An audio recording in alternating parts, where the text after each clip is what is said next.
Hey, good morning, folks. It's Pastor Steven back again with another No Frills daily devotional. And today we're going to be talking about heads or tails. Heads or tails, okay? And I brought a little coin today because is it heads or is it tails? Well, to you, it might look like it is heads, but to me, it looks like tails. And I don't know if you've ever had this happen where you take somebody to a restaurant that you really like or you really enjoy, and you've had an awesome experience at this restaurant, and somebody else comes to that same restaurant with you and they absolutely hate it. Like their experience is completely different than your experience. Okay? And I don't know if you know that or not, but that can happen quite a bit because as people, we tend to have differing opinions. And the Bible talks about it in this aspect where we can have two different views of the same God. Okay? Let me try to show it to you in scripture first. Okay? So this is Isaiah chapter 66, and I'm reading in verse 14 today. And it says like this. It's talking about the day of the Lord when God's going to come back and restore humanity to what it was meant to be. But listen to this concept. It says, when you see this, your heart will rejoice, and you will flourish like grass.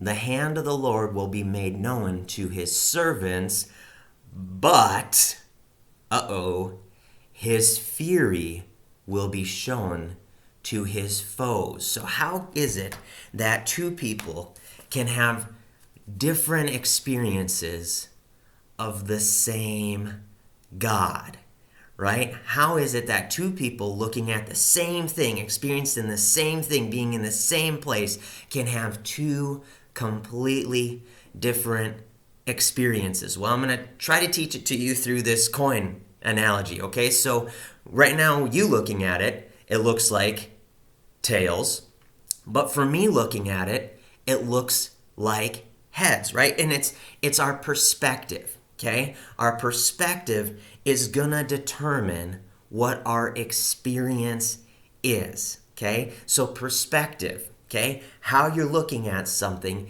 is going to determine, or how you're viewing something is going to determine your experience of something, or your opinion is going to determine your experience of something. And so perspective plays a big role in determining what my experience is. Okay? But there's another truth behind that, because your position is going to determine your perspective. So perspective influences experience, but your position influences your perspective. In physics class, I don't know if you remember physics class or even if you've ever taken physics class, but we talked about something like this called parallax error. Parallax error is when I'm driving in a car and I'm sitting in the driver's seat and I'm looking at the speedometer and I see that the speedometer reads 65 miles per hour. But maybe my wife, who's sitting beside me looking at the speedometer, it doesn't look like it says 65 miles per hour to her because of where she's sitting. That's called parallax error. And in our lives, unfortunately, in our perspective and our experience of God, oftentimes is influenced by something called parallax error, where we've positioned ourselves in a place where we're not supposed to be. What do you mean by that, Stephen? Well, sometimes, I don't know if you know this or not, sometimes we have this tendency to place ourselves above God, and we tend to look down as though we get to judge his actions. Okay? I'm going to let that settle for a second. Where we place ourselves above God so that we can look down and judge his actions. And that is not where we are called to be.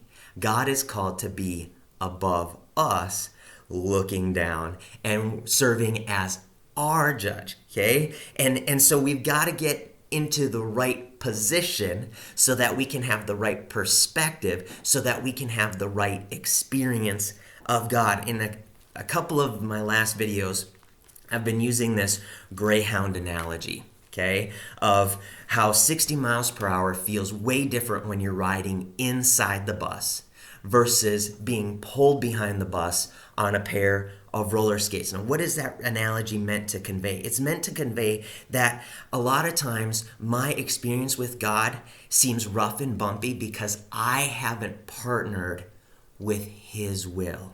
Okay? I haven't partnered with His will, and because I haven't partnered with His will, my experience of His will is way more bumpy and way more rough in my life, where I feel like I'm just being dragged along by God.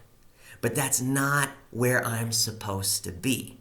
And so I'm going to challenge you with this. I'm going to leave you with this idea today, is this idea of boarding the bus.